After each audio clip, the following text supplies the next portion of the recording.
Hey trackies, welcome back to another video here on TXT Track Time. Please remember to like the video and also subscribe to the channel. Tia Clayton, rockstar girl. She's definitely the young woman of the moment, and I'm thrilled for 2025.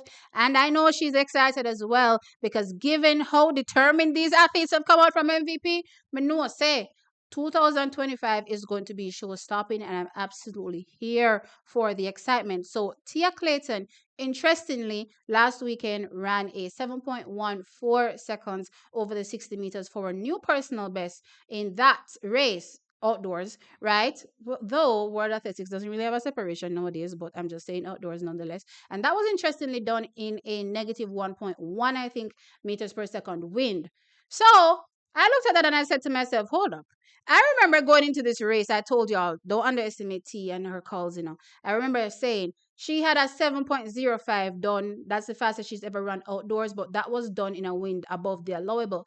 And I remember saying 7.05 is a crazy fast time. So, hear what? I'm looking to see how much closer she can get to that 7.05 in a legal win. I didn't expect her to run 7.14 in a negative 1.1 meters per second win. So that tells me right off the bat that she accomplished at least my expectation right then and there that she's a 7.0 sprinter as things stand right now, beginning her season at that.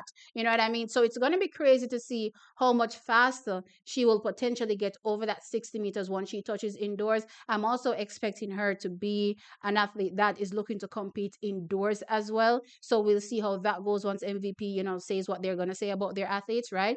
But yeah, that's my expectation. I think she definitely achieved that 7.0 first race of the season. Now it's leading me to think, what could we potentially see from a Tia Clayton this season? Well, some of the things I noticed in that same 60-meter race is her form, her execution has definitely changed, right? If you go back and look at 2024 and look at the Tia that we saw, that side view, yeah, she definitely is executing technically better. That form looks much better than it did, in previous years.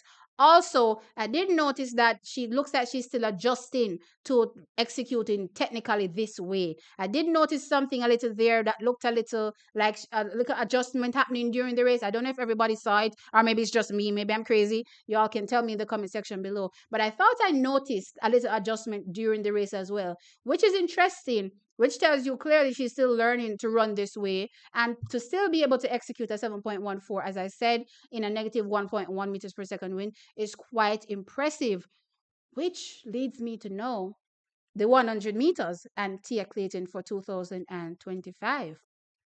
Yeah, man, 10-7 there. Man, I think I'm gonna beat around the bush. I'm not even gonna beat around the bush. 10-7 is definitely there. I mean, after all, there are many people that looked at her last season and thought that that 10-7 was coming.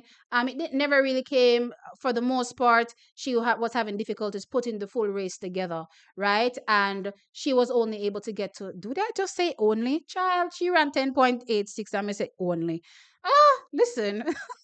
I must be crazy, right? So she ran a 10.86. That's the fastest she got last season. So looking into 2025, looking at her executing technically better, and clearly, as I said, she's still learning and in my opinion, still adjusting as well to this new execution that I'm seeing, right?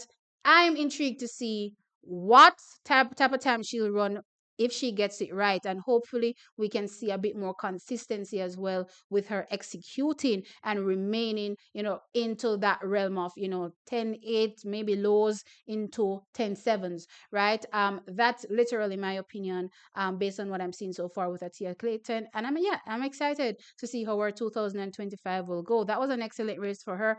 Natasha Marcy was in the race as well. She was running really well. I believe her time was a 7.18. I'm happy that Natasha is coming back. Like, as I did indicate in previous videos, she seems to have on and off years. She's hot, then she's cold. It seems to be a good year for her, right? So I'm looking to see, what will happen with her going forward. But definitely the girl of the moment, the woman of the moment, the young, woman of the moment is definitely Tia Clayton.